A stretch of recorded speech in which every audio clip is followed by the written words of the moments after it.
Assalamualaikum, bisa kita mulai? Waalaikumsalam. Ya, kita langsung aja ya. Berapa orang yang ikut nih? Ada izin ada 6 orang dokter, dan masih ada yang sedang mencoba untuk bergabung juga dokter. Ya, oke lah. Kita lanjut aja ya. Tadi nggak bisa koneksi, saya pikir kemana kok nggak nyambung. Rupanya beda link lagi ya. Iya, baik dokter. Slide-nya udah nampak nih?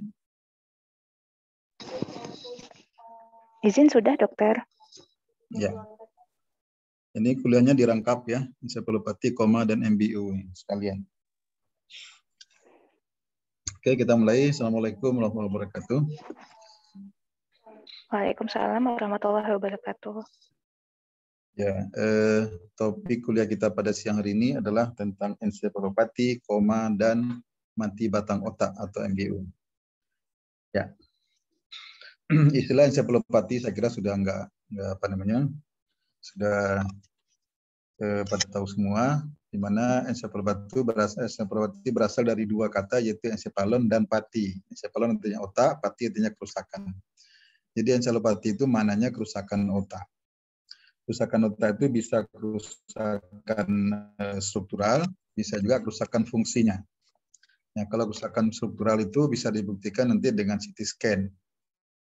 Tapi kalau kerusakan fungsinya dengan CT scan bisa tidak kelihatan, kecuali kalau dia sudah berkembang menjadi kerusakan struktural juga. Kata ini dapat merujuk pada berbagai penyakit dengan etiologi, prognosis, dan implikasi yang berbeda. Ya, misalnya ensefalopati anoksik umumnya merujuk pada kerusakan otak permanen. Jadi ensefalopati anoksik walaupun dia metabolik ya, awalnya dia kerusakan fungsi, tapi dia akan berdampak terjadi kerusakan struktural yang permanen pada otak. Oke, berdasarkan etiologinya ada dua kelompok besar dari ensefalopati, yaitu yang tadi kita sebut ada kelainan struktural, ada kelainan metabolik atau non struktural. Jadi yang struktural ini bisa contohnya ada perdarahan intracerebral, ensefalitis, meningoencephalitis, hidrosepalus, abses cerebri, edema otak, dan lain-lain. Yang itu bisa dibuktikan dengan CT scan. Ya. Sementara kelainan metabolik atau non struktural itu misalnya apa? Ensefalopati hipertensi. Nah, hipertensi di sini kalau dia tensi tinggi sekali itu bisa menyebabkan timbulnya udem pada otak. Nah, itu sebelum timbulnya perdarahan.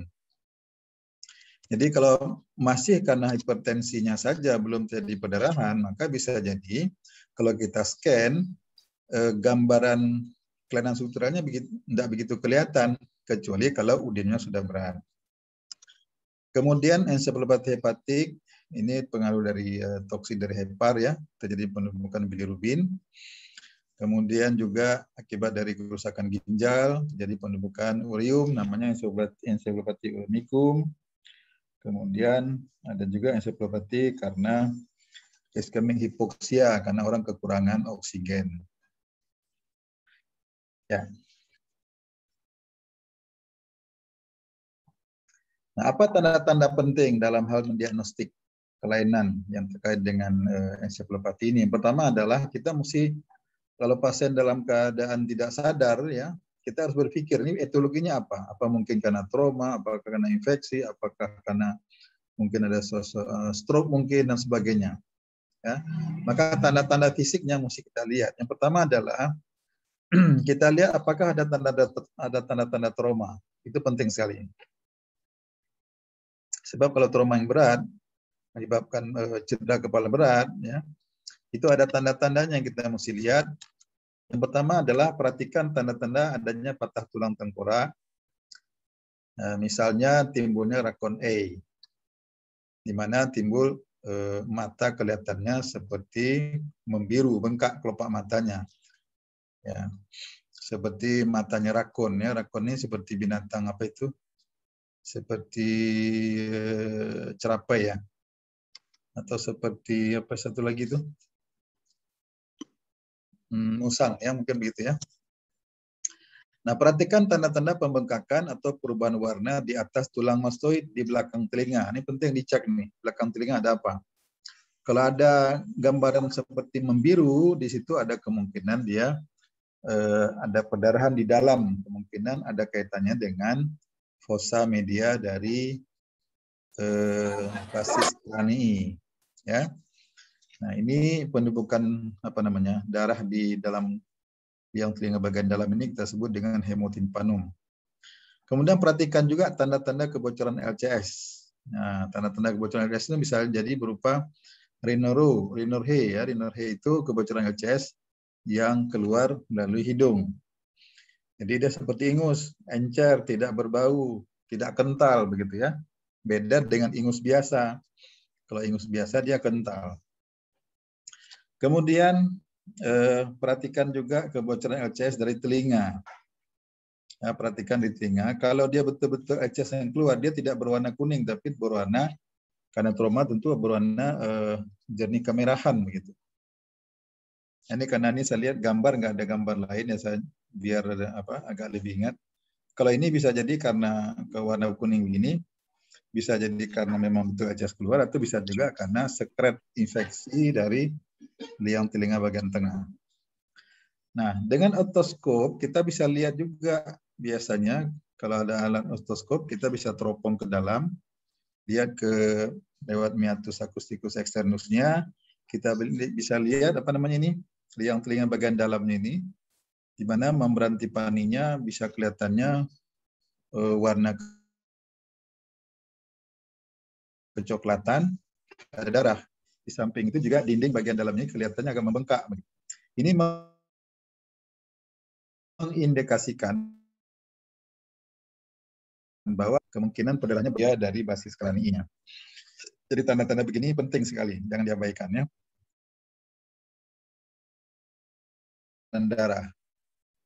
Sebab bisa jadi ada orang yang mengalami stroke perdarahan otak ya, yang disebabkan karena hipertensi yang melebihi tekanan darah yang melebihi batas toleransi dari pembuluh darah otak sehingga dia terjadi kebocoran. Tandanya apa? Terjadi peningkatan tekanan darah pada pasien yang koma mungkin mencerminkan hipertensi lama yang menjadi predisposisi stroke perdarahan intracerebral. Ya, misalnya pada encephalopati hipertensi ya, di mana tekanan darahnya bisa melebihi dari 250/150. Luar biasa. Saya dulu pernah dapat pasien hipertensi emergensi, itu tensinya tidak terukur, berarti dia lebih dari 300, karena alat tensimeter kita kan maksimal 300. Jadi sampai batas tertinggi itu tetap dia masih apa istilahnya ya? Masih mana titik paling tingginya nggak ketemu, masih ke atas lagi gitu. Pasiennya dalam keadaan tidak sadar. Ya, jadi luar biasa memang kondisi seperti itu kalau dibiarkan sebentar saja bisa pembuluh darah otak bisa pecah. Nah, biasanya kalau sudah lebih 250 itu seringnya langsung pecah. Bahkan ada orang yang memang sudah ada aneurisma di otaknya, lebih 200 saja sudah pecah ya. Kemudian suhu. Nah, suhu penting juga kita nilai. Ya, suhu ini khususnya pada orang yang tidak sadar ini. Ya, kalau pasiennya dalam keadaan koma dengan hipotermia, di mana suhu tubuhnya rendah, turun ya, ini bisa merupakan tanda-tanda dari keracunan. Bisa keracunan alkohol atau etanol ya. Biasanya pada orang yang minum alkohol yang berlebihan, bisa dia dalam keadaan koma, tapi dia hipotermi. Atau akibat penggunaan obat penenang, atau bisa juga karena hipoglikemia. Nah, orang hipoglikemia ini dia nggak sadar, kalau kita raba kulitnya agak sedikit membasah begitu dan dingin biasanya. Nah, lain-lain misalnya Wernicke encephalopati hepatik, dan juga myxedema. Kemudian ada juga koma yang dalam keadaan hipertermia, di mana suhunya tinggi ya. ini bisa terjadi pada heat stroke. Apa itu heat stroke? Ayo, apa itu heat stroke?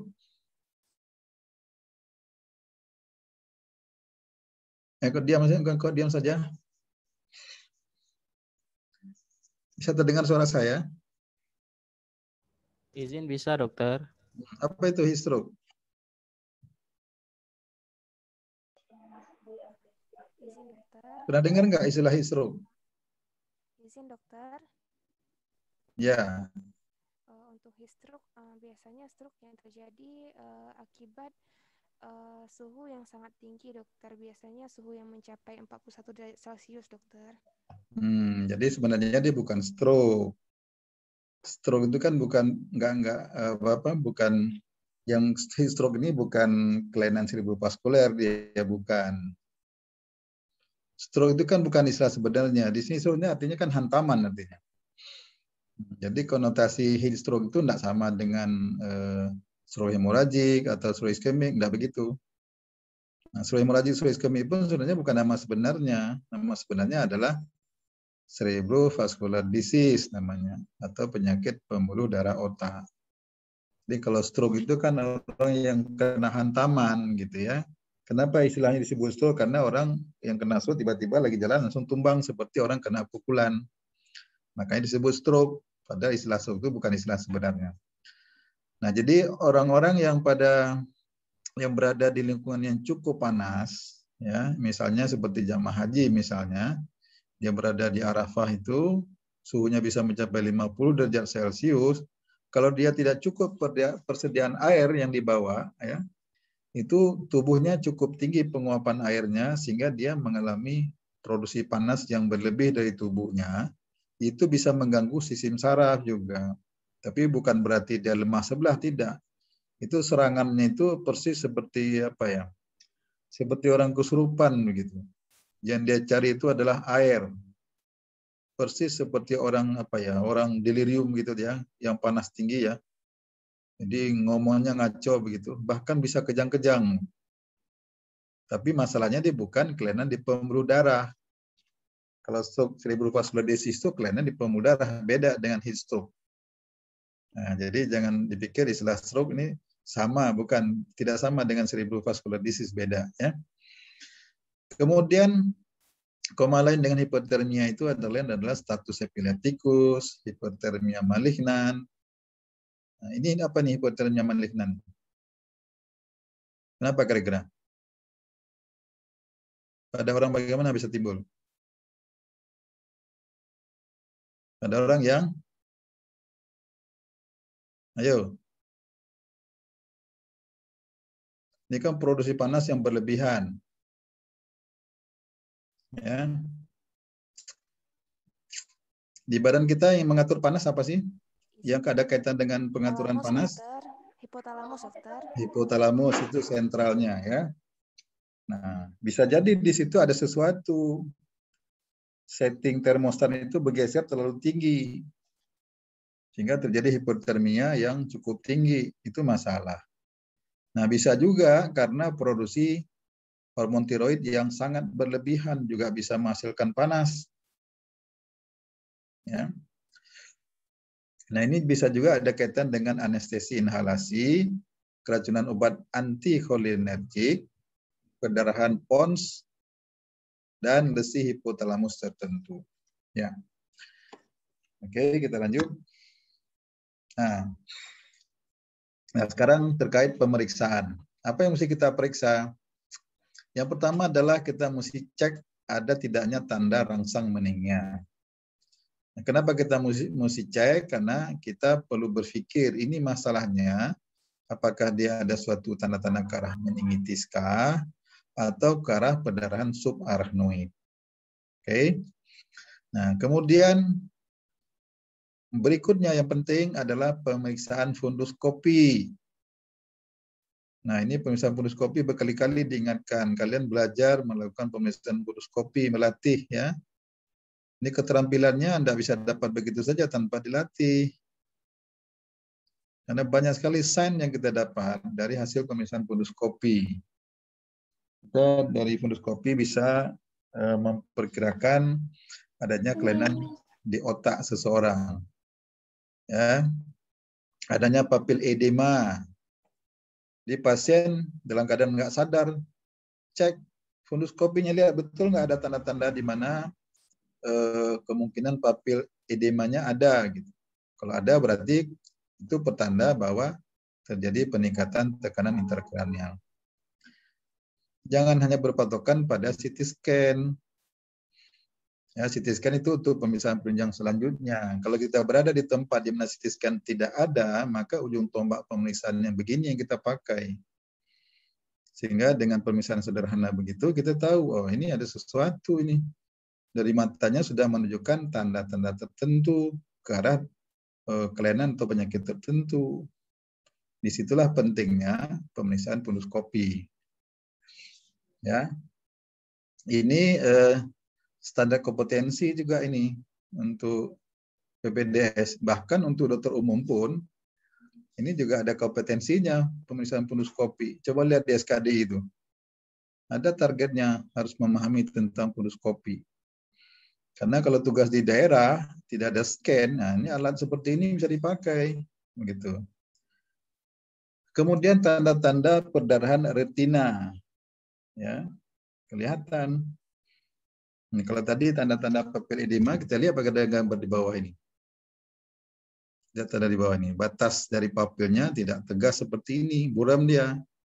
Maka kalau ada pasien-pasien dengan tanda-tanda TIK, itu kalian belajar melihat ini. Periksa fundusnya, lihat betul-betul begini supaya terlatih. Nanti kalau tugas di daerah tidak ada CT scan, maka ini bisa dipakai, ya. Kemudian perdarahan retina. Nah, kita bisa lihat adanya perdarahan seperti ini. Nah, perdarahan gini ini menunjukkan bahwa biasanya tekanan darah cukup tinggi. Kapiler-kapiler di retinanya bisa pecah, begitu. Ini pada hipertensi akut. Bahkan juga pada hipertensi yang emergensi, yang memang butuh penanganan segera, itu lebih kelihatan lagi perdarahan retinanya. Kemudian perdarahan subhyaloid. Ya. Nah, ini gambarannya. Subhyaloid ini khas dia untuk perdarahan subarachnoid.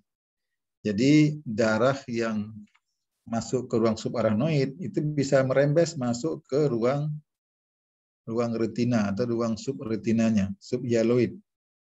Nah, nampak begini bercak darahnya. Ya. Ini khas juga ini untuk perdarahan subarachnoid. Yang begini-begini sekali lagi kalian harus belajar dari pasiennya. Kasus kita cukup banyak loh ini. Soalnya ini yang begini-begini nggak ada istilah nggak bisa. Hanya ketidakmauan untuk mengetahuinya, untuk belajar ini masalah. Ya, maka kesempatan kalau ada pasien-pasien dalam kondisi seperti ini, dia kan tidak sadar. Jadi kalau kita periksa dia kan tidak berontak-berontak. Apa alasan kita tidak mau periksa? Coba. Ya. Jadi setelah ini ada pasien-pasien yang tidak sadar ini mesti wajib periksa funduskopi. Oke ya. Mana suaranya? Baik, dokter. Baik, dokter. Kalau nanti di laporan morning tea ini masih ada pemeriksaan funduskopi tidak dikerjakan pada kasusnya kasus emergensi, ini mesti kena skor nih kalau nggak. Ya, ini penting ini, jangan dianggap sepele. Ini kompetensi kalian. Ya, jangan tunggu selalu ditegur lah. Oke, berikutnya. Nah, ini penting nih. Ya, jadi ada korelasinya antara tingkat kesadaran pasien ya dengan ukuran pupil atau pupil besaran pupil kiri dan kanan, gerakan bola mata, dan juga respon motorik. Ini kadang-kadang sering agak abai kita ya. Pasien sudah menunjukkan tanda-tanda yang serius, tapi kita masih tenang-tenang saja. Ini sering kita dapat kasusnya pasti. Mari kita lihat.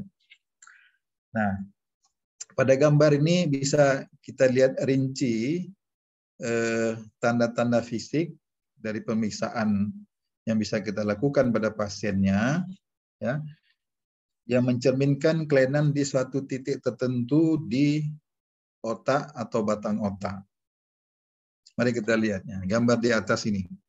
Ya, di mana di sini kelainannya terdapat di daerah diencephalon. Ya, bagian atas, diencephalon bagian atas ini. Nah, kita bisa lihat di situ pupilnya masih isokor. Ya, masih isokor. Kalau kita center dia masih apa? Masih respon dia. Respon pupilnya masih ada. Kalau kita gerakkan refleks E movement-nya masih apa? Masih ada gerakannya. Ya, kalau kita gerakkan mata ke kanan, kepala ke kanan, matanya masih menoleh ke kiri. Ya, apa artinya ini? Tandanya kalau dia refleks E movement-nya masih bagus, pertanda apa? Pertanda lengkung refleks yang mengatur gerakan bola mata ini masih bagus. Ini lengkung refleksnya berada setingkat ini nih, mesencephalon dan juga setingkat pons. Ya, makanya nanti kalau kena lebih ke bawah, dia mulai nanti kalau kita periksa dol S-nya sudah tidak bergerak lagi. Nah, mari kita lihat kalau diberikan rangsang nyeri. Perhatikan rangsang nyeri itu. Kalau diberikan rangsang nyeri, dia bisa masih respon, gerakannya masih respon. Nah, masih bisa menghindar. Oke. Nah, sekarang perhatikan kalau dia kena di diencephalon lebih ke bawah. Diencephalon ini nama lainnya apa ya?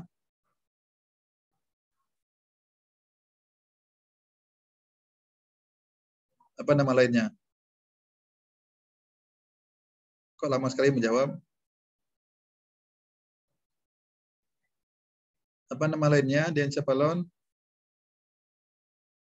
Aduh, ini saya nggak, yang gini yang saya kurang serak ini. Ayo silakan, apa namanya, nama lainnya? Diencephalon. Waduh, kok lama sekali menjawabnya? Apa, Amna?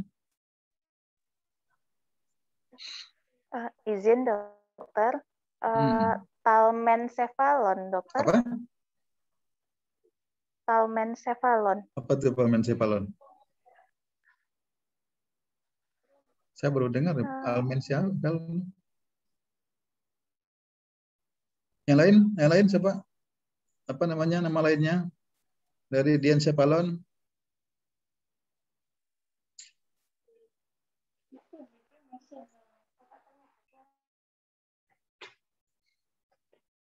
Baru istilah saja kalian enggak tahu. Gimana nih? Diencephalon itu nama lainnya adalah ganglia basalis. Kok payah kali? Dia kan berada di atas batang otak itu. Nama lainnya diencephalon. Oke. Di dalamnya ada sistem pengaturan koordinasi gerak. Di dalamnya juga ada sistem limbic system. Oke, mari kita lihat sekarang. Kalau kena di diencephalon bagian bagian lebih ke bawah, dia sudah lebih berat ini kondisinya, ya. Kondisi lebih berat, ya. Mari kita lihat, pupilnya masih isokor. Perhatikan. Kalau kita senter, dia masih bereaksi pupilnya. Dol S-nya juga masih bagus, masih positif. Tetapi pada saat kita berikan rangsang nyeri, dia sudah mulai ada apa? Apa ini? Apa ini gerakan gini? Nampak kursor saya gerakkan enggak? Nah, ini apa namanya?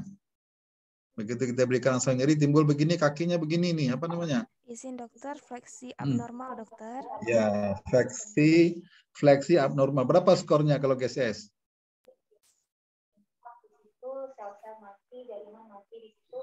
Berapa skor GCS? Izin kalau 3 dokter. 3, oke. Ya. Nah, itu perhatikan dia kalau itu yang kita dapat, sign-nya berarti letaknya masih di diencephalon. Kelainannya. Mari kita lihat berikutnya, kalau dia lebih turun lagi kenanya, yaitu di midbrain batang otak, khususnya daerah daerah mesencephalon, ya, mesencephalon. Perhatikan, kalau sudah kena mesencephalon, pupilnya sudah tidak bereaksi. Catat ya, pupil sudah tidak bereaksi. Pupil bisa jadi dua-dua dia menjadi lebar begini. Walaupun pasiennya masih hidup, ini belum meninggal. Ini kan belum diatasi maksimal. Kalau kita center, pupilnya udah nggak bereaksi. Pertanyaannya kenapa? Izin dok, karena mungkin sudah mengenai nukleus Edinger-Westphalnya dokter. Ya, jadi kalau kena itu apa artinya?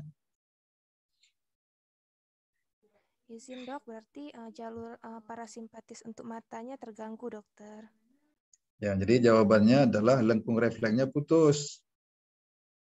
Ya, lengkung refleksnya putus untuk gerakan untuk kontriksi pupil. Memang itu jalur parasimpatis betul. Nukleusnya nukleus Edinger-Westphal namanya. Ya, di mana serabu sarafnya berjalan di dalam nervus 3. Ya. Aferennya nervus 2, efferentnya nervus 3. Ya, koneksi di batang otaknya lewat nukleus Edinger-Westphal dengan nukleus nervus 3 di situ. Oke, mari kita lihat. Kalau kita irigasi, ini kalau DOL S dia kalau sudah begini, DOL S-nya sudah negatif dia kalau udah kena midbrain, ya. Sudah kena mesencephalon. Ini kalau kita tes refleks movement-nya sudah negatif. Kalau kita gerakkan maksudnya, gerakan kepalanya. Tapi kalau kita tes begini, kita berikan tes dengan dan pemberian mengalirkan cairan dingin lewat telinganya, maka di sini bisa timbul bola matanya bisa bergerak ke arah pemberian biasanya kalau suhu dingin sama suhu panas kan beda responnya kan? Beda responnya. Jadi ada yang mengarah, mata itu bergerak ke arah telinga yang diirigasi, ada juga yang menjauh. Pada prinsipnya di sini begitu kita irigasi matanya masih bisa bergerak. Tapi pada saat periksa DOL S-nya bisa jadi dia sudah negatif, ya. Kemudian pada pemeriksaan pada memberikan rangsang nyeri, kita lihat apa nih? Gerakan apa nih? Ekstensi abnormal dokter. Ekstensi abnormal. Ya, ini kalau di GCS skornya berapa? Skor motoriknya. 2. Oke. Apa artinya kalau skor 2 begini? Sudah terjadi deserebrasi, dokter. Ya, apa artinya deserebrasi? Izin dok, artinya keseluruhan fungsi dari cerebral itu sudah terganggu, dokter, hampir secara keseluruhannya, dokter. Ya, kalau yang ini tadi yang di atas? Kortikasi, dokter. Artinya? Artinya gangguannya masih pada korteksnya saja, dokter, tidak keseluruhan dari cerebrumnya, dokter. Ya, oke. Mana lebih berat? Izin mana lebih berat? Dokter. Serebrasi. Oke, jadi serebrasi ini jauh lebih berat. Jadi tanda-tanda begini ini penting dilihat. Ya, jangan pasiennya sebenarnya sudah ada tanda gini, kita tidak melakukan pemeriksaan, kita tidak tahu. Padahal ini sign penting kalau sudah ada tanda begini. Ini apa artinya? Artinya secara keseluruhan apa? Prognosisnya sudah sangat buruk, gitu. Ya. Ada gambaran adanya pleksi abnormal atau ekstensi abnormal ini lebih gampang dilihat pada anak-anak biasanya. Kalau pada orang dewasa ini agak sulit sedikit kita lihat. Apalagi kalau pasiennya pasien trauma, lebih sulit lagi. Ya. Nah, mari kita lihat kalau dia kena daerah pons dan medula oblongata bagian atas. Apa yang terjadi? Pupilnya semakin melebar. Ya, tidak ada respon pupilnya. Begitu kita irigasi telinganya dengan cairan dingin, ya. Ini mata sudah tidak berespon. Kenapa?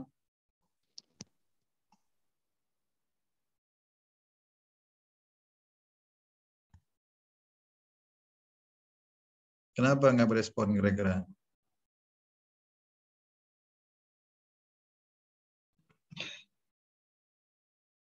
Jar jawab.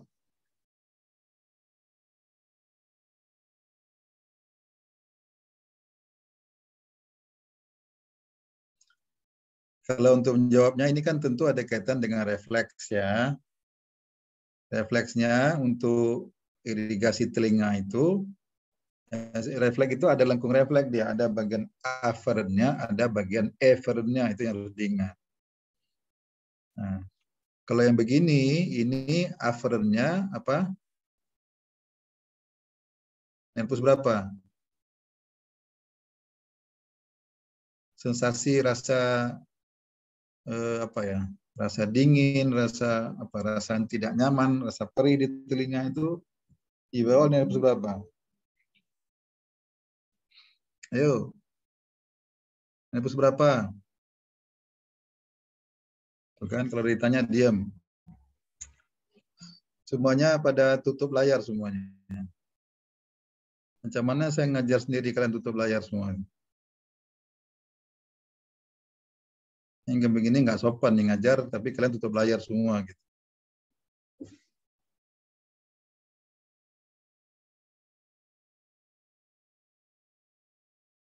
Ya, apa sebabnya?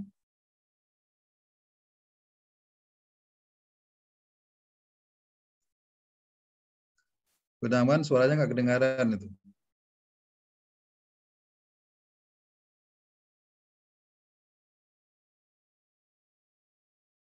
Kenapa?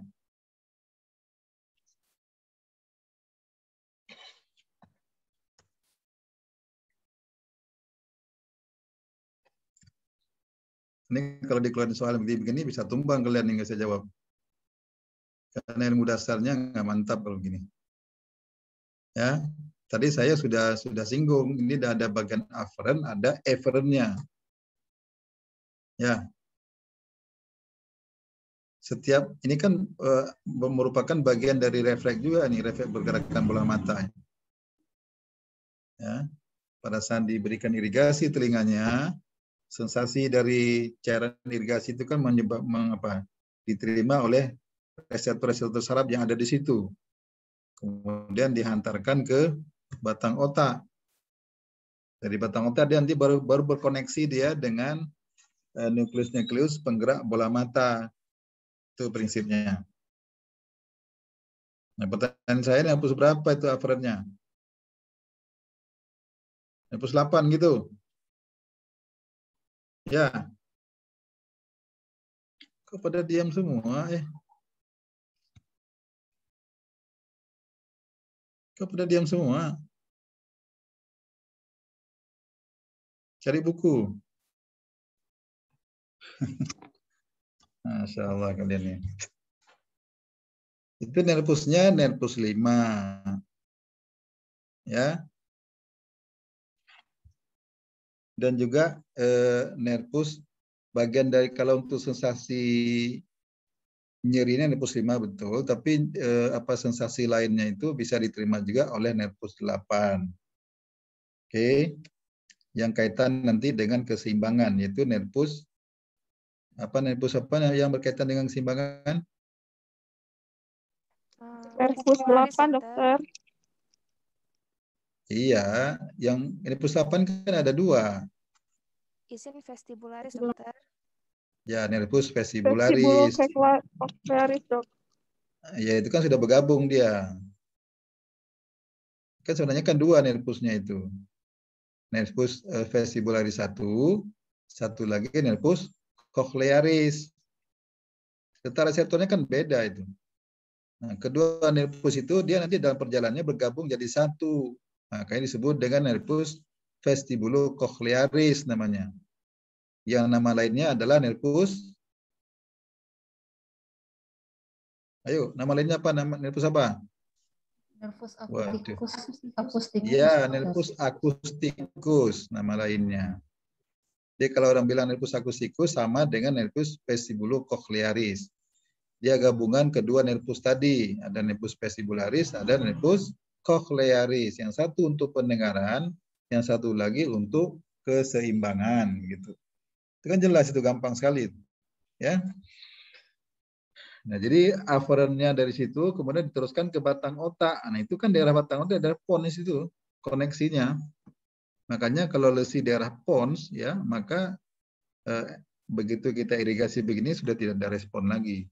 Tapi kalau masih lesinya di atasnya di mesencephalon ya, diirigasi masih ada respon. Tapi pupilnya sudah tidak ada respon. Kalau kita sinar, kalau kena ke atas lagi di atas mesencephalon, pupilnya masih berespon. Paham?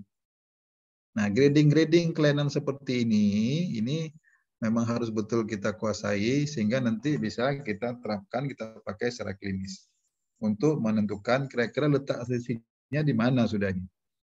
Dan kita bisa memprediksi kondisi pasiennya, tingkat keparahannya kita sudah bisa perkirakan. Ya. Oke, kita lanjut. Nah, ini juga penting nih. Nah, jadi pasien-pasien yang dalam keadaan tidak sadar, dalam keadaan ensefalopati begitu, kita harus juga paham tentang pola pernafasan. Ya, pola pernapasan yang selama ini saya yakin kalian tidak begitu perhatikan ini, kurang awas nih. Ya, nah, perhatikan ini. Ini gambar yang di atas kali ini pola napas normal. Ya, sekali-sekali dia napas biasa begitu, kadang-kadang agak cepat, oke biasa saja begini. Ya. Tapi kalau sudah ada kelainan di daerah diencephalon ini, dia bisa jadi sudah terdapat pola napas yang apa namanya khasnya ini? Chainstop, dokter. Nah, ini apa ini yang saya tunjuk? Bagian apa ini? Periode apnostik, dokter. Ya, fase apnunya. Jadi napasnya awalnya dia pelan ya, makin lama makin dalam, makin lama makin dalam, makin dalam, kemudian turun lagi, makin pelan, kemudian berhenti sebentar. Itu khas sekali itu, penapasan Cheyne-Stokes namanya. Ya, penapasan Cheyne-Stokes. Kemudian nanti dia kembali lagi, makin lama makin dalam napasnya, naik gitu, nanti dia akan turun lagi. Jadi proses kayak naik bukit, turun bukit. Nah, kalau sudah timbul gambaran pola napas seperti itu pertandanya lesinya masih setingkat diencephalon. Ya. Nah, mari kita lihat kalau lebih dalam lagi kenanya di mesencephalon kenanya, maka bisa kita jumpai gambaran ini. Cepat dan dalam. Penapasan cepat dan dalam ini ya, ini mirip dengan penapasan apa? Penapasan apa? Cepat dan dalam, penapasan apa namanya? Kussmaul. Ya, kussmaul itu penyebabnya karena metabolik.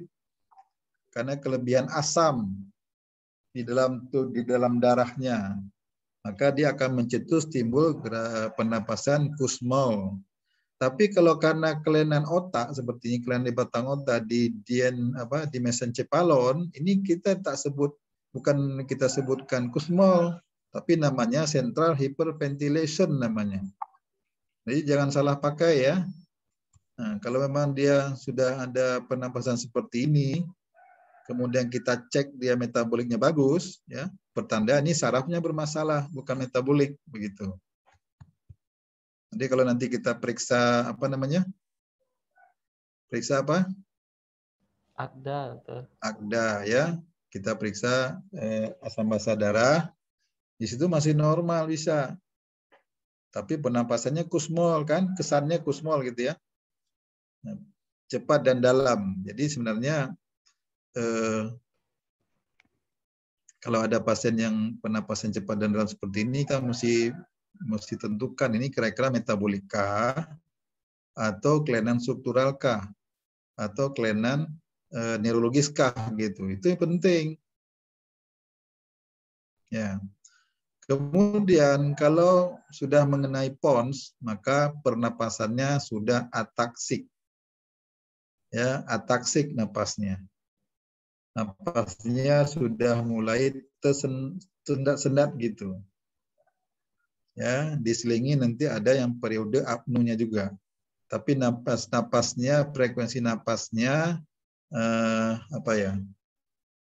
frekuensi napasnya memang sudah turun, tapi dia masih kelihatan bernapas ya, tapi tersentak-sentak napasnya. Nah, kalau kena lebih bawah lagi, nah, ini timbul ya khususnya kena di daerah mesencephalus medula oblongata, maka pola napasnya seperti ini, gasping, menggap ya. Satu kali napas sekali gitu, berhentinya lama, apnonya lama. Setelah apno lama dia baru menapas lagi sekali, nanti apno lagi lama. Nah, itu beda dengan ataksik. Nah, tapi dalam klinis ataksis sama gasping ini dekat-dekat ini. Ini dua kondisi di mana pernapasan ini menunjukkan kondisi pasiennya cukup parah. Ya, ataksik dan gasping ini biasanya pasiennya tidak terselamatkan biasanya. Ya. Oke, kita lanjut ya. Jadi kita mesti paham ya, pola napas ini kita mesti amati pada pasien kita. Apa kira-kira pola napasnya? Lihat polanya yang mana. Apakah dia masih normal, apakah chain stop kah, atau central hyperventilation kah, atau ataksi kah, atau gasping kah. Nah, selama ini khususnya pernapasan cepat dan dalam kita selalu berpikir pernapasannya kusmol. Yang kita bayangkan kliniknya metabolik, padahal belum tentu. Ya, bisa jadi karena lesinya sudah mengenai mesencephalon. Oke ya. Kita lanjut. Nah, ini dia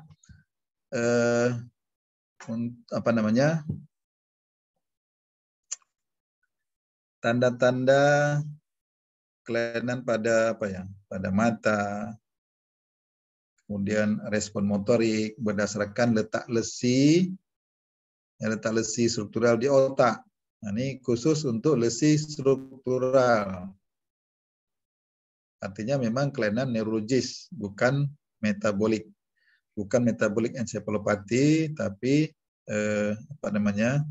encephalopati karena memang kelainan dari sistem sarafnya. Nah, mari kita lihat. Kalau lesinya supratentorial, maka kita bisa lihat pupilnya bagaimana. Ukuran pupilnya. Ya, biasanya ukuran pupilnya 3-4 mili. Ya, masih reaktif pupilnya. Ukurannya kadang-kadang bisa juga lebih 7 mili dan unreactive after tentorial herniation. Nah, ini menjadi tidak reaktif kalau dia sudah terjadi herniasi. Nah, kalau di subtentorial, ini bedanya tahu ya, supratentorial sama subtentorial tahu ya?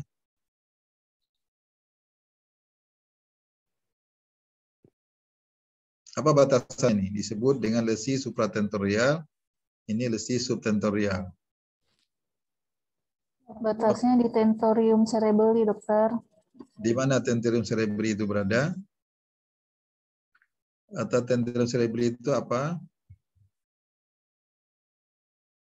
Izin di atap dari cerebellum, dokter, atau di bawah dari lobus occipital yang paling besar ya, dokter? Ya, jadi tentorium itu apa sih sebenarnya? Izin dok, tentorium itu adalah bagian dari falx cerebri, dokter, yang membatasi otak besar dengan otak kecil, dokter. Jadi bagian dari apa dia? Dari meninges, dokter. Ya, dari selaput otak. Ya, bagian selaput otak yang dia memisahkan antara cerebellum dengan lobus occipital. Oke. Jadi posisi letaknya itu dia dia mendatar begitu. Sedangkan kalau kita bilang falx cerebri itu yang memisahkan antara hemisferium cerebri kiri dan kanan. Jadi mesti dibedain anatomi itu ya. Jadi harus paham. Oke. Nah, kalau berkaitan dengan apa tadi? Lesi di subtentorial, maka ukuran pupilnya bisa sekitar 5 mili. biasanya tidak reaktif pupilnya.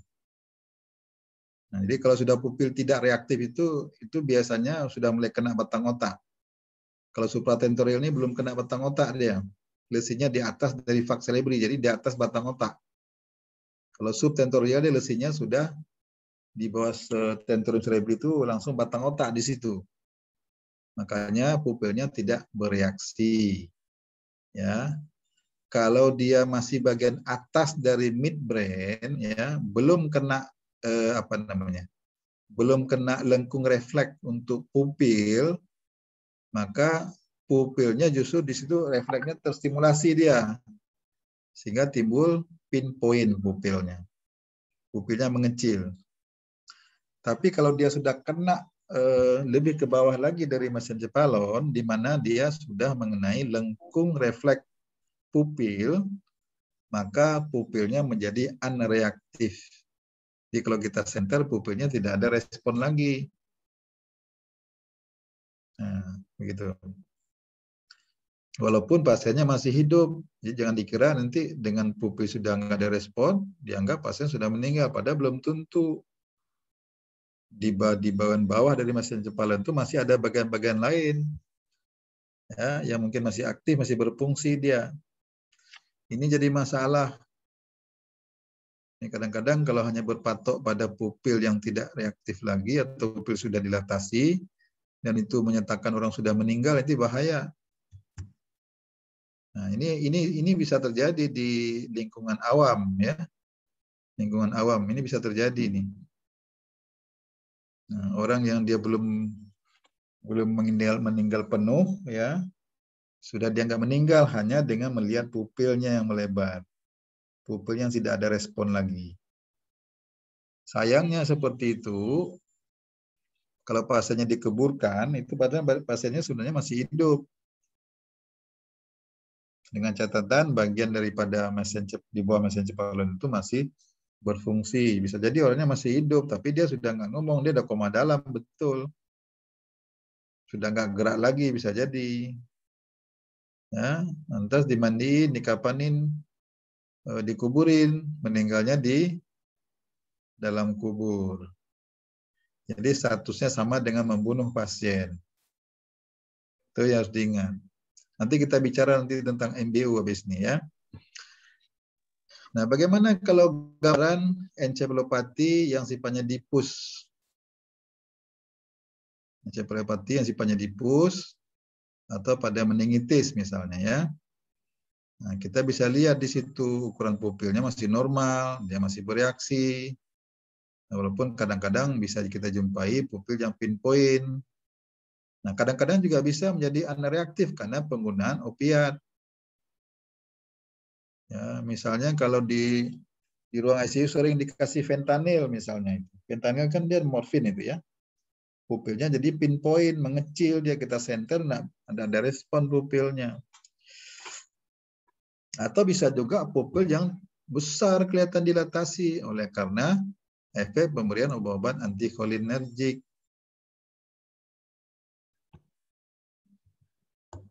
Apa obat antikolinergik?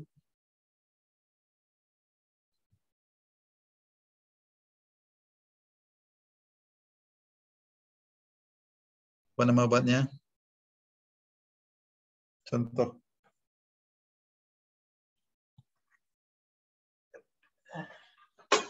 Bentar, baterainya mau habis.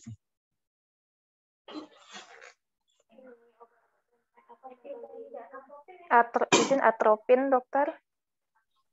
Atropin. Lain?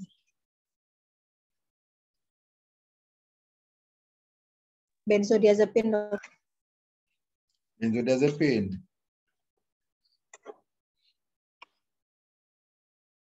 Benzodiazepin itu namanya apa?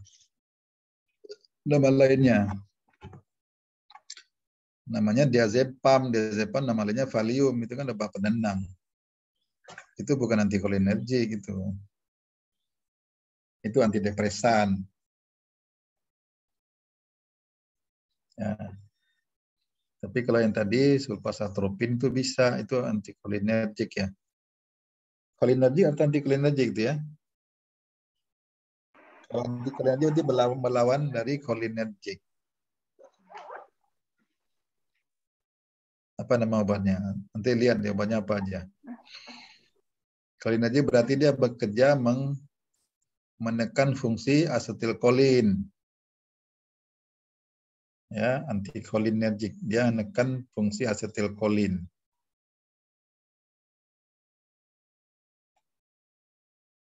Apa kira-kira obatnya?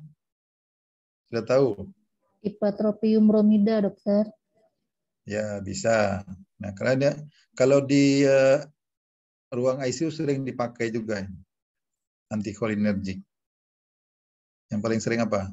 Di samping fentanyl apa biasa dikasih? Dikasih apa satu lagi? Yang obat yang kalau disuntikan dia otaknya lumpuh semua. Apa? Izin dokter, propofol dokter. Ya, propofol ya. Nah, jadi bisa jadi kalau ada pasien-pasien diberikan propofol, itu pupilnya bisa melebar. Tapi kalau diberikan dia opioid, ya diberikan fentanyl, justru pupilnya mengecil.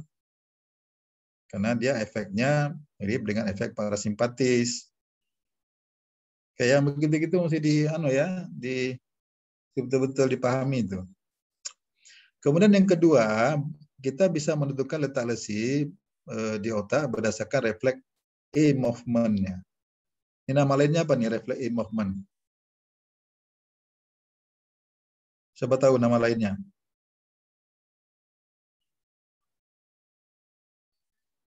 Kalau sudah ditanya lama sekali jawabannya. Nggak spontan. Apa nama lainnya?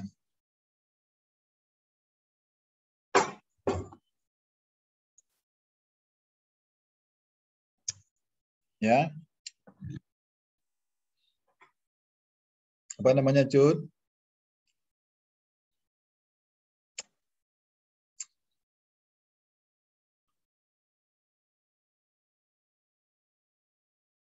Apa namanya, Dila?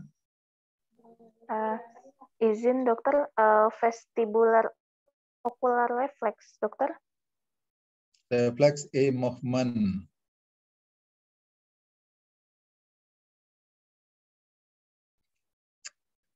Refleks E movement ini sama dengan refleks DOL-S. DOL-S movement itu sama dengan refleks E movement. Atau DOL-S maneuver. Sama itu kan gerakan bola mata kan? Ya. Oke, mari kita lihat.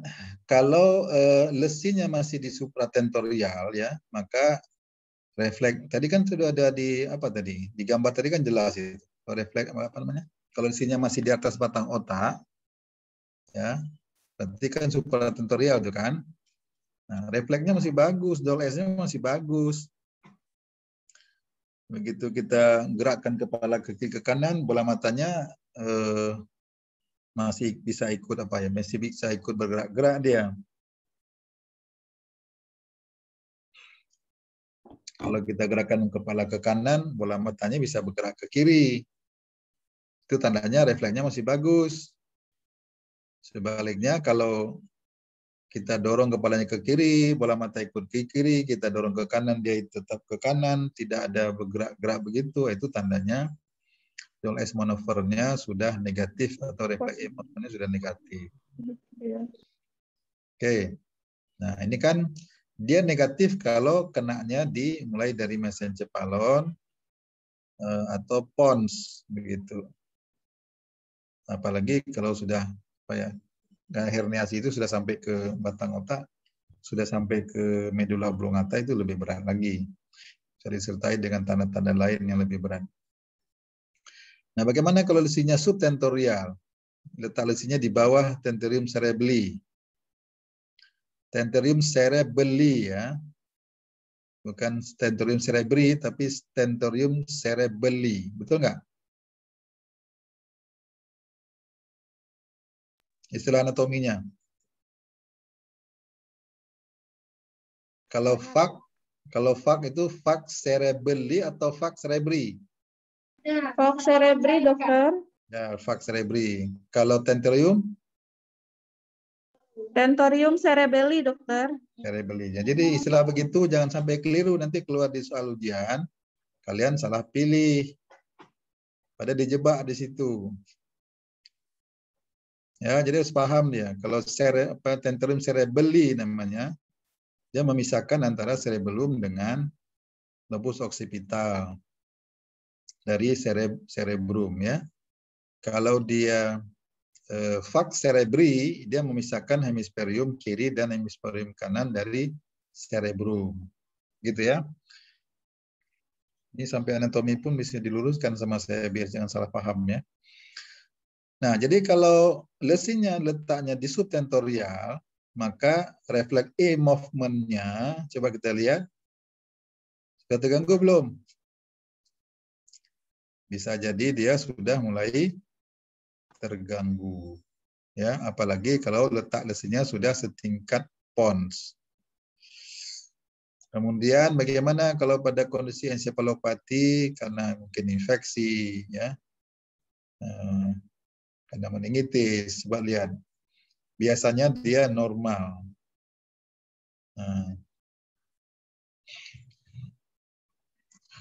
Tapi bisa juga terganggu karena penggunaan obat-obatan, bisa. Ya. Kemudian mari kita lihat respon motorik. Tuh, respon motorik. Kalau kena ada supratentorial, maka khasnya apa motoriknya?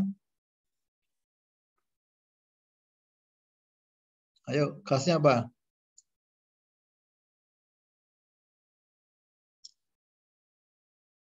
Apa itu? Usually asymmetric itu apa maksudnya? Tuh kan lama sekali berpikirnya. Biasanya tidak simetris, dokter. Iya, apa itu tanda klinisnya yang saya tanya? Izin hemiparesis, dokter. Ya, hemiparesis atau hemiplegi. Jadi kalau ada lesi defisi neurologik dia hemi kenanya, hemiplegi atau hemiparesis, maka kemungkinan lesinya itu beradanya di hemisferium cerebri. Atau mungkin bisa jadi di ganglia basalis letak lesinya. Ya, itu kan letaknya di supratentorial. Gitu. Oke. Kemudian dia motor respon ini bisa juga jadi tetraparesis dia kalau ya lumpuh semua, dia enggak asimetris tapi semuanya jadi lumpuh dia kalau terjadi herniasi transtentorial. Jadi herniasi pas di tengah-tengah gitu. Ketekannya kiri dan kanan. Nah, itu masalah sehingga keempat anggota gerahnya bisa ikut lumpuh. Oke. Tapi itu kasusnya agak jarang. Namun bisa kita jumpai. Kemudian bagaimana respon motorik pada lesi subtentorial? Nah, mari kita lihat kalau lesi subtentorial dia bisa asimetrik memang, artinya dia bisa apa maksudnya asimetrik sama di atas tuh, sama lesi di atas tadi. Apa bedanya? Kalau lesinya di subtentorial, asimetriknya bagaimana gambarannya? Siapa tahu? Izin sesuai lesi, dokter. Ya, ini kalau umpamanya pertanyaannya lesinya di pons misalnya. Gimana dengan motoriknya?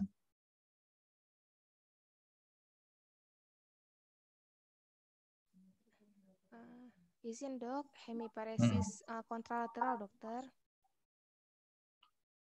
Hemiparesis kontralateral sama dengan di sana tadi.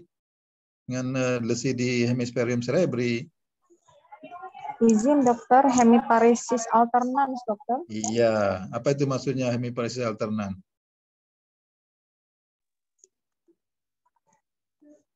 Izin dokter, kelemahannya sesisi dengan lesi, dokter. Maksudnya? Izin dokter. Kalau lesi di hemisferium sebentar. Kalau lesinya di pons sebelah kiri, ya, di pons sebelah kiri lesinya. Nah, gambaran hemiplegi atau hemiparesis alternannya bagaimana? Izin dokter, berarti terjadi kelemahan pada sisi kanan tubuh, kemudian terjadi kelemahan saraf kranial yang ipsilateral dokter, sebelah kiri dokter. Nervus kranial yang mana itu? Izin dok, bisa melibatkan nervus 5, 6, dan 7, dan 8 dokter. Semuanya? Izin dok, tergantung letaknya dokter. Ya, tergantung letak dan tergantung luas lesinya. Nah, jadi kita mesti hafal di situ, di daerah pons itu banyak nervus cranialis. Mulai nervus berapa saja tadi? Nervus cranialis di situ ada nervus 5, 6, 7, 8 dokter. ya 5, 6, 7, 8. Jadi kan berturut dari atas ke bawah. Jadi kalau dia kena lebih ke bawah, maka dia bisa kena nervus yang lebih bawah, yang letaknya lebih bawah. Kalau dia kena di atas, lebih ke atas ya, pons bagian atas maksudnya, itu bisa kena nervus cranialis yang lebih atas. Nah, masalahnya adalah kalau dia kena di batang otak seperti ini, timbul hemiplegi atau hemiparesis alternans, ya.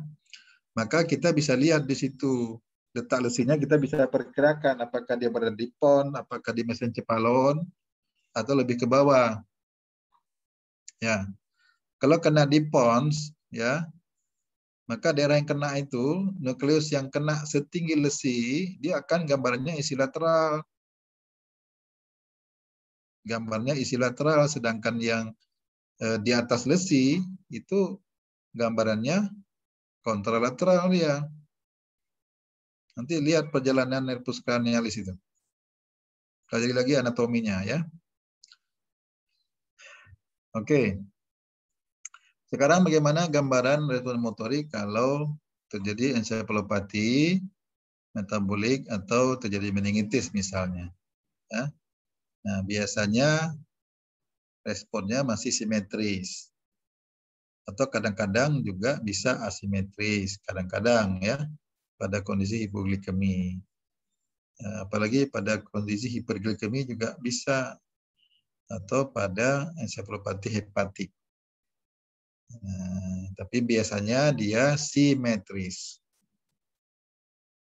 Ya. Sekarang kita bicara ensefalopati metabolik. Oh, ini sudah jam 4 ya. Lagi dasar kita berhenti saat azan asar ya. Bisa nanti saat azan kita berhenti, kita bisa sambung pada kuliah hari lain ya. Baik, dokter. Ya. Sekarang kita bicara tentang ensefalopati metabolik. Nah, ensefalopati metabolik adalah gangguan fungsi otak karena kelainan metabolisme. Nah, macam-macamnya bisa apa? Bisa berupa hipotensi ensefalopati, bisa ensefalopati hepatik, bisa ensefalopati uremicum, bisa ensefalopati iskemik hipoksia dan sebagainya.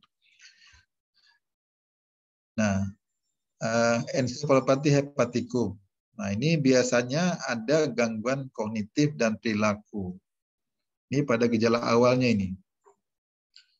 Jadi awalnya pasiennya sudah kurang konsentrasi, ya, bicaranya mungkin sudah mulai nggak fokus, ya, mulai ada kesannya seperti depresi, mulai dia nanti iritabilitas, marah-marah dia, ya, kemudian bisa kelihatannya letargi, lesu, mulai disorientasi bicaranya, pelan-pelan mulai dia banyak tidur, dia jadi somnolen, lama-lama makin dalam kesadarannya jadi sopor, bahkan sampai koma.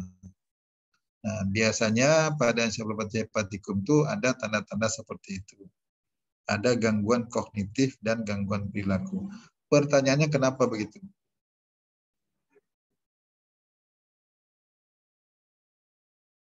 Siapa bisa jawab?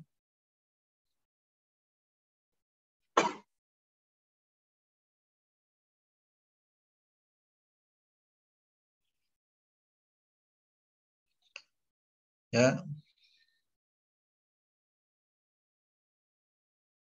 Kenapa, Dendi?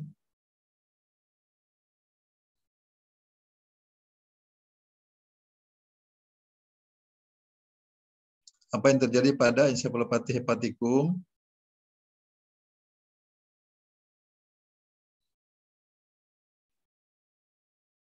Pasiennya seringnya gelisah nih pasiennya ini.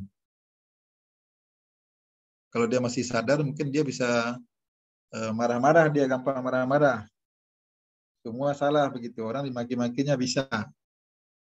Itu dalam kondisi dia masih sadar. Nanti pelan-pelan makin lama makin menurun kesadarannya. Jadi somnolen, turunnya di sopor, turun jadi koma. Nah, sudah begitu dia masuk koma pun ada tanda-tanda khasnya juga.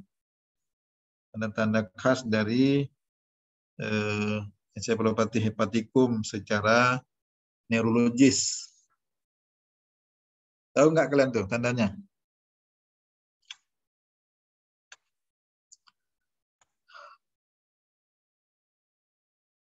Ya. Jadi yang harus diingat adalah bahwa pada ensefalopati hepatikum itu terjadi penumpukan bilirubin. Oke.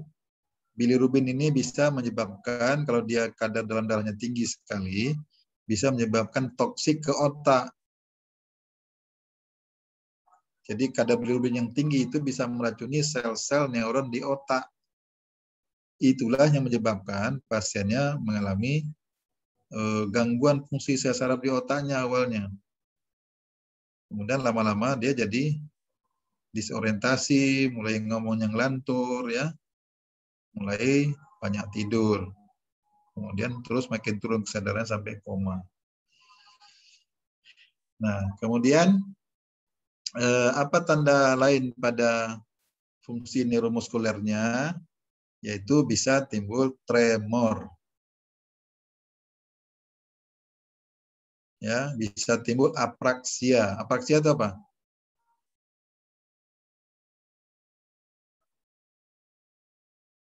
Apa apraksia?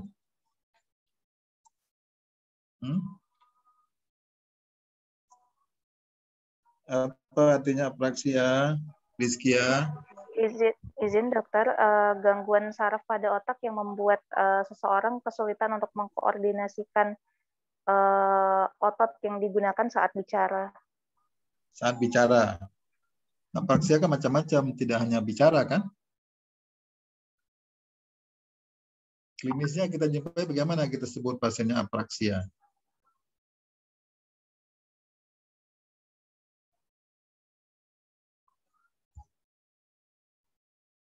Jadi memang ada apraksia bicara, ada apraksia motorik juga.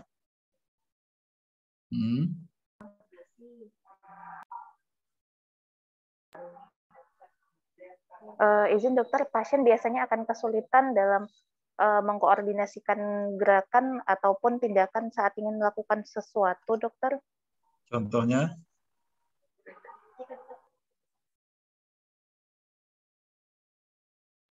Misalnya pasien akan kesulitan untuk melakukan gerakan tangan atau menggerakkan tangannya, dokter. Berarti dia lumpuh. Gimana membedakan dia dengan kelumpuhan? Ya, begini-begini nanti cari lagi ya.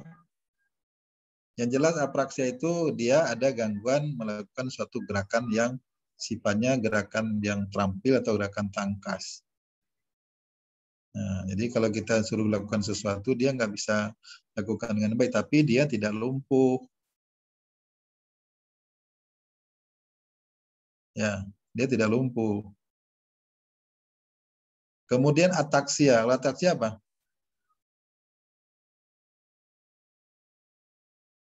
Di mana letak kelainan orang dengan ataksia?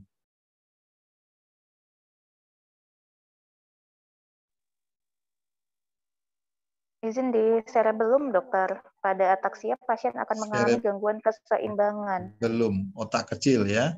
Apa tandanya ataksia ini?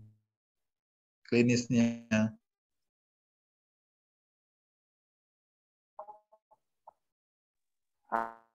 Pada klinisnya biasanya kita akan temukan gangguan keseimbangan atau gangguan koordinasi pada pasien. Ya. Apa yang kita jumpai secara klinis, kita lihat apa beda dengan apraksia tadi?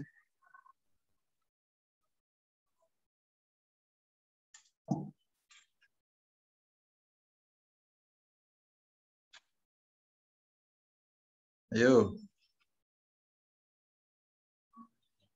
Ataksia ini bisa nggak kita jumpai pada tangan?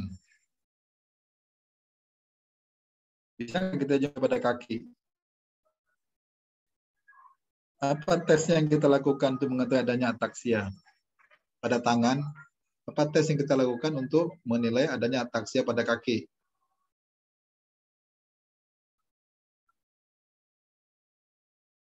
Wah, ini, aduh, gimana kalian nih? Tesnya apa? Ayo. Izin dokter. Keseimbangan, dokter. Keseimbangan. dokter. Apa? Dysdiadochokinesia, dokter. Dysdiadochokinesia itu lain lagi.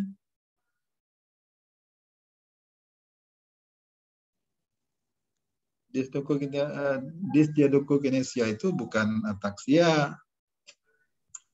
Tes telunjuk hidung, dokter. Iya, kok lama kali jawabnya. Tes telunjuk hidung itu untuk mengetahui ataksia pada tangan. Kalau ataksia pada kaki? Izin Mitofil, lututnya, dokter. Iya, tes tumit lutut. Ya, begitu kan sederhana itu. Kalau dysarthria apa?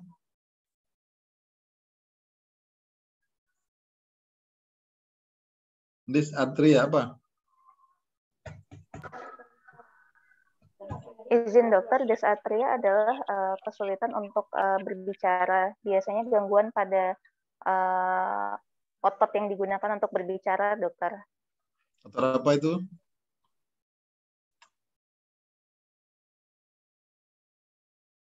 Otot apa?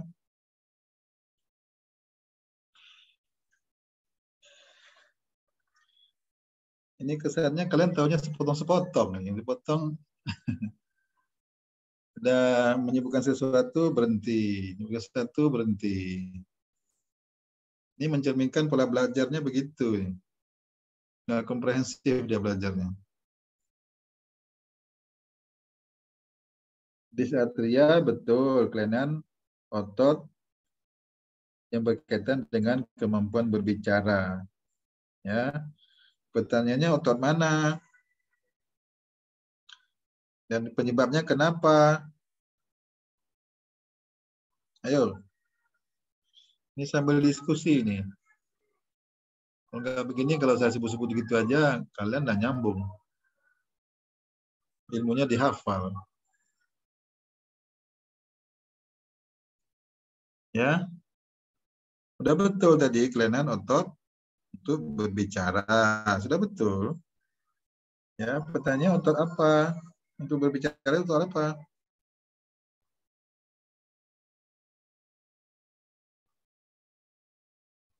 Otot? Masya Allah, lama sekali jawabnya. Untuk bicara kita pakai apa sih, Gunawan? Kamu bicara pakai apa biasanya? Pakai bibir, dokter. Bicara pakai bibir. Terus lain? Yang paling penting apa? Izin lidah, Lidah, dokter. pita. Lidah. Nah. Kok susah sekali dari jawabannya. Jadi otot yang ada pada lidah atau otot kaitan dengan pergerakan lidah dong. Nah, otot yang menggerakkan lidah itu diperserapi oleh nervus berapa? Nervus? Hipoglossus, nervus 12. Ya, nervus 12, nervus hipoglossus. Ya. Jadi, dengan kata lain, dysarthria ini akan timbul bila Ada gangguan pada nervus 12, dokter. Iya.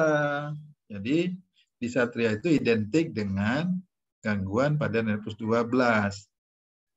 Beda nggak dengan disfonia?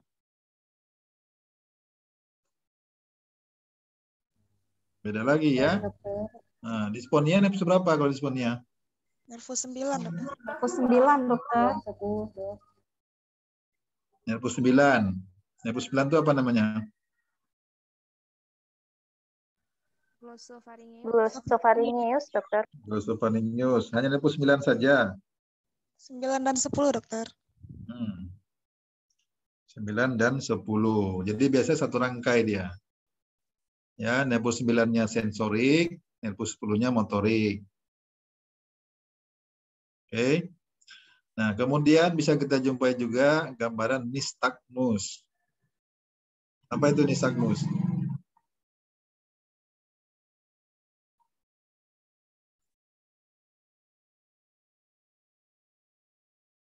Apa itu nystagmus?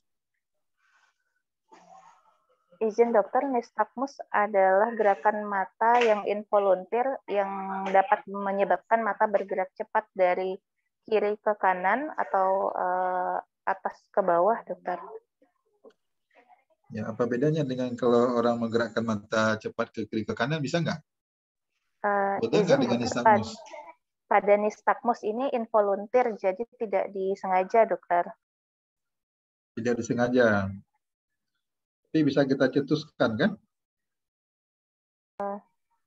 Bisa, dokter. Pakai apa membangkitkan nystagmus?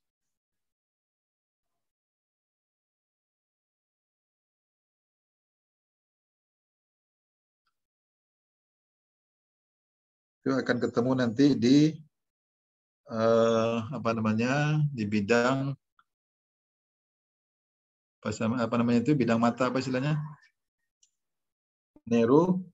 Neurooftalmologi, dokter. Neurooftalmologi. Ya. Itu ada alatnya untuk membangkitkan nystagmus. Jadi kalau ada orang yang kita ragu dia ada tidak nystagmus, kita bisa pancing dia dengan alat itu. Tahu nama alatnya enggak? Nanti cari ya. Apa? Lensa Frenzel, dok. Ya, jadi yang sebenarnya kita bisa buat sendiri juga sebenarnya.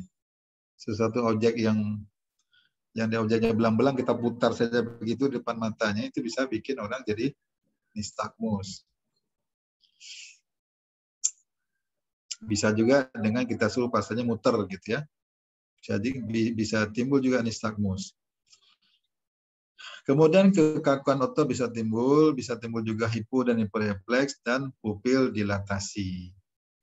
Nah, pupil dilatasi ini memang relatif sifatnya. Oke, kita lanjut. Nah, ini dia. Neurologic sign yang penting pada encephalopati hepatikum. Ya. Mari kita lihat. Ada namanya flapping tremor. Atau nama lainnya asterixis nama lainnya. Ini kita bisa jumpai pada pasien yang mau koma dalam dia, pre-koma. Flapping tremor. Apa itu flapping tremor? Tremor yang bagaimana?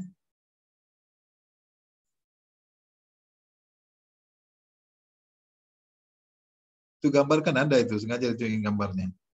Dan itu khas sekali itu pada encephalopati hepatikum. Ada gambaran flapping tremor pada kondisi pasien sudah mengalami koma ringan. Kalau sudah koma dalam kan sudah hilang semua refleksnya. Flapping tremor. Ini tandanya kalau sudah ada flapping tremor, itu tandanya pasiennya mau berangkat dia. Mau berangkat ke alam barzah maksudnya. Nah, ini tanda-tandanya ini seperti ini. Biasanya kalau sudah jumpai flapping tremor begini, itu usianya nggak lama lagi. Begitu. Nah, kemudian bisa kita jumpai juga refleks Babinski yang positif. Biasanya positif yang bagaimana itu? Kiri atau kanan? Biasanya dua-duanya, dokter. Ya, dua-duanya ada refleksnya positif. Jadi kalau metabolik begitu, tapi kalau dia hanya satu sisi positif, kita berpikir itu kelihatannya struktural. Tapi kalau dua-duanya simetris, nah itu kemungkinannya ada lebih ke metabolik sifatnya. walaupun muncul Babinski. Ya. Kemudian bisa kita jumpa juga refleks fisiologis yang meningkat. Oke, lanjut. Oh, tapi ini kayaknya udah cukup dulu nih. Jam 4 lewat ya. Kita sambung hari lain aja lah ya. Kalau kita masuk ini nyambung lama lagi nih. Oke, cukup. Ada yang mau ditanya enggak? Silakan, ada pertanyaan.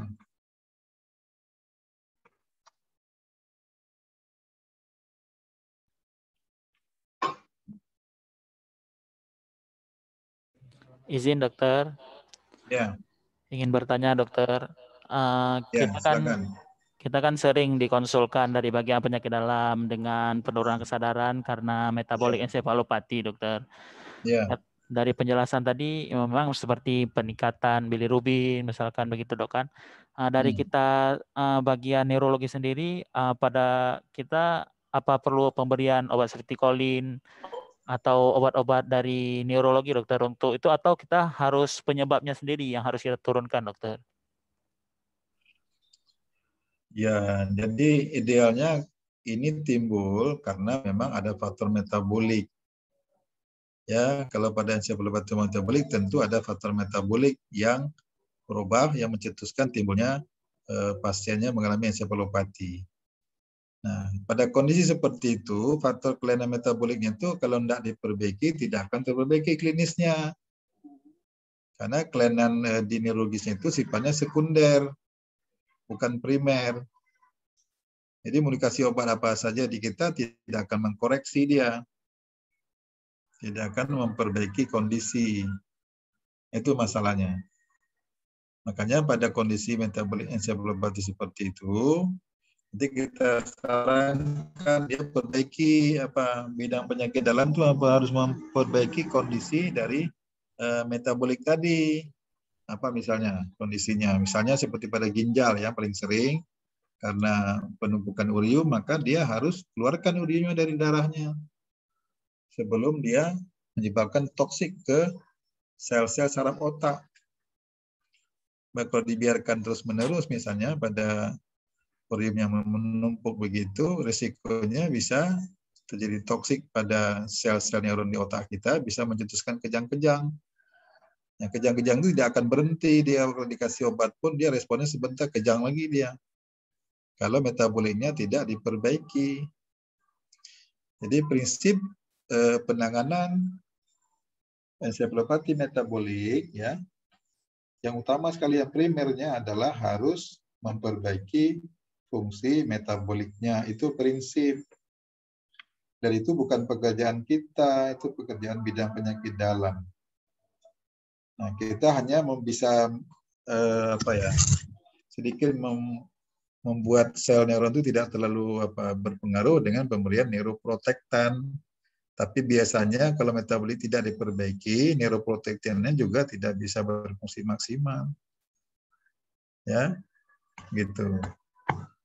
Jadi kalau ketemu pasien yang dikonsultasikan dengan metabolik ensefalopati, maka saran kita ya perbaiki kondisi kelainan metaboliknya.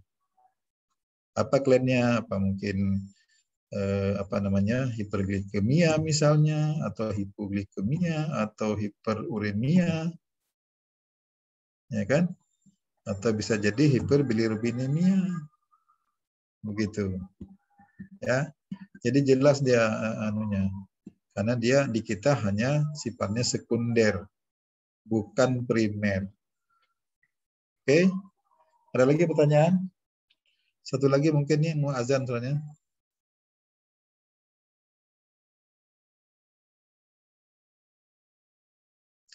Kira-kira apa yang saya sampaikan tadi bisa dipahami nggak ya? Izin bisa dokter. Izin bisa dokter. Bisa ya. Oke. Ada pertanyaan lagi? Enggak? Kalau nggak ada kita tutup karena waktu sudah mau asar.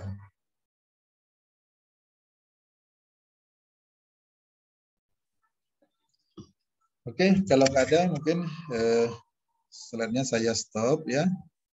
Terima kasih untuk kuliah pada siang sampai sore hari ini. Mudah-mudahan apa yang saya sampaikan itu bisa dipahami dengan baik. Terima kasih. Saya tutup. Assalamualaikum warahmatullahi wabarakatuh. Waalaikumsalam warahmatullahi wabarakatuh. Terima kasih banyak, dokter. Ya, terima kasih. Terima kasih banyak, dokter. Ya, terima kasih. Saya live duluan ya.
Izin Dokter Sika, izin live dokter, izin Dokter Cut, izin live dokter. Izin dokter Gun, jangan mental dokter Gun.